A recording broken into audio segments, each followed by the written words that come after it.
Nous sommes la moyenne des personnes que nous fréquentons. Avec Génération Do It Yourself, je vous propose de rencontrer ensemble des entrepreneurs, sportifs ou artistes qui vont littéralement faire exploser notre moyenne.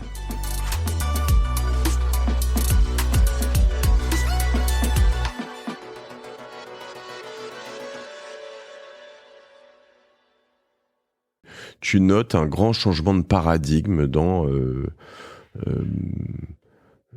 Moi, je trouve que c'est difficile de naviguer. On vient d'un monde, je pense, toi et moi, en tout cas, où moi, quand j'ai commencé à bosser, putain, c'était quand même pas mal à la schlag, quoi. Tu vois, on bossait quand même. Et là, j'assume le côté vieux con, mais on se faisait peut-être un peu plus fouetter. Ça bossait vraiment bien dur, tu vois. Moi, j'ai fait des années avec des semaines bien au-delà de 60, 70 heures par semaine, je pense. J'aimais ça en vrai, hein, je trouvais ça assez cool. Il y a des moments où c'était dur, t'étais cramé, mais bon, voilà. Et aujourd'hui, j'ai l'impression que ça c'est, j'ai à la limite sans jugement de valeur, bien ou pas bien, mais que c'est plus le monde dans lequel on vit. Toi qui vends, ou qui a des collaborateurs par dizaines de milliers, comment tu le perçois ça ? Comment tu l'analyses ? Qu'est-ce que t'en penses ? Moi, je crois pas du tout à un changement profond de l'être humain aujourd'hui. Et je dis simplement que dans un marché où les salariés sont extrêmement gâtés, le rapport de force a changé. Donc l'entreprise pouvait se permettre de mettre une forte pression et c'était accepté, c'était convenu. Et puis avec des années de marché incroyablement favorable à cette guerre des talents. Pour les populations bien diplômées, parce qu'il faut faire une grosse différence. Hein. Là, tu parles de gars qui sont diplômés, qui sont éduqués, Quand on dit gars, etc. pardon, excusez-nous, on inclut des femmes, hein, évidemment, mais ouais. C'est un très bon point de vieux con. Chez les plus jeunes, les femmes entre elles s'appellent frères, donc ça va, on a le droit. Tu sais, c'est pas que les vieux cons. Ouf. Mais si tu vas sur des populations moins diplômées,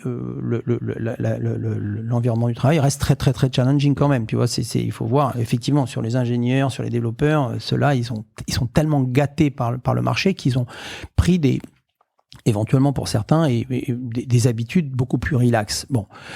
Et je ne pense pas que ça va changer. Parce que ce que je disais tout à l'heure, on a un développement économique qui j'espère, va continuer à être, en tous les cas, sur les parties du globe où tu as encore des taux de croissance très importants, tu vas avoir une tension sur les talents qui va rester très élevée, et donc effectivement tu as un rapport de force, et donc on a des salariés qui sont plus exigeants, qui veulent qu'on respecte leur vie perso, qui veulent avoir des avantages.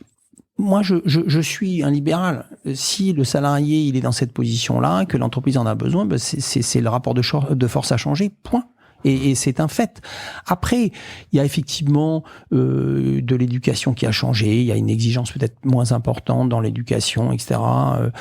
Mais finalement, le monde est assez exigeant avec les innovations, le rythme d'innovation. Et donc, il me semble que voilà, on est dans une nouvelle époque. Mais ça va pas beaucoup me choquer.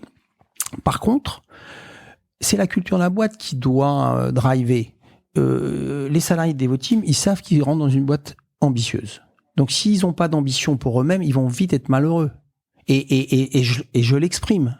Nous, on veut gagner la Champions League. Donc, on a des gars, des filles, qui sont ambitieux pour eux et ambitieux pour la boîte, parce que j'ai dit qu'il fallait de l'intérêt. D'ailleurs, pas assez de filles, j'imagine, comme dans tout l'univers de la tech, notamment en France. Mais oui. Ouais, très peu de filles et très peu en Europe. Hein. Globalement, on a 25%, je pense, de femmes dans les effectifs. Donc, c'est un sujet un peu permanent.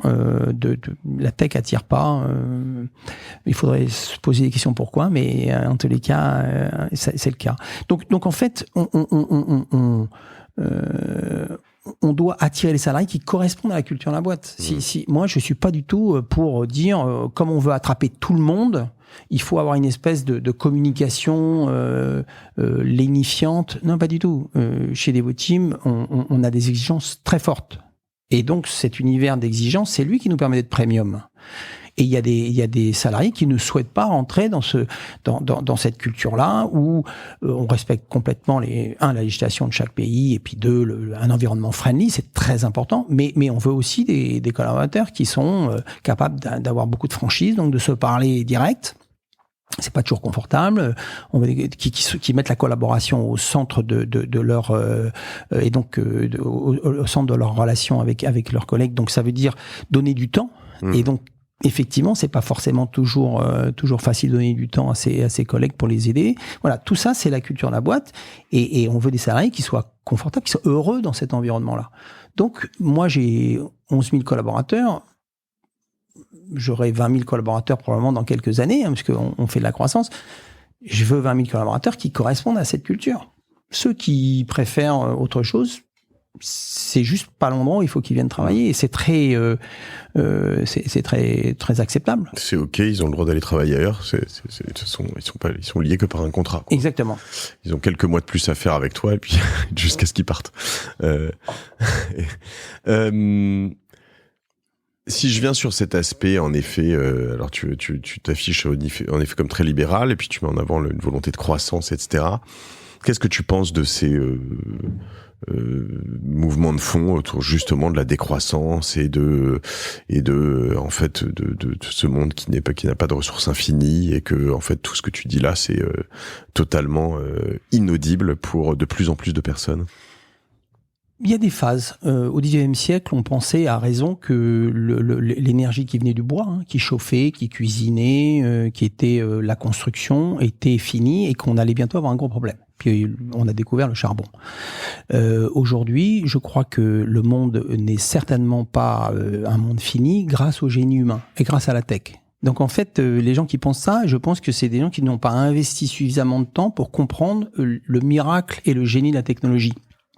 Et donc, je crois que si on va en Inde, c'est un marché important pour la tech, tu t'aperçois que la décroissance, c'est pas une question.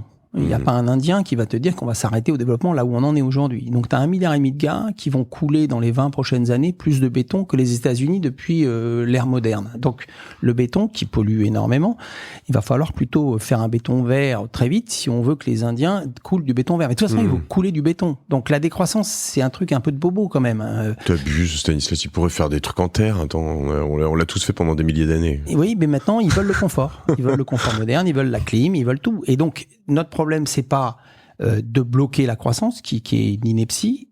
Notre problème, c'est de faire de la croissance propre.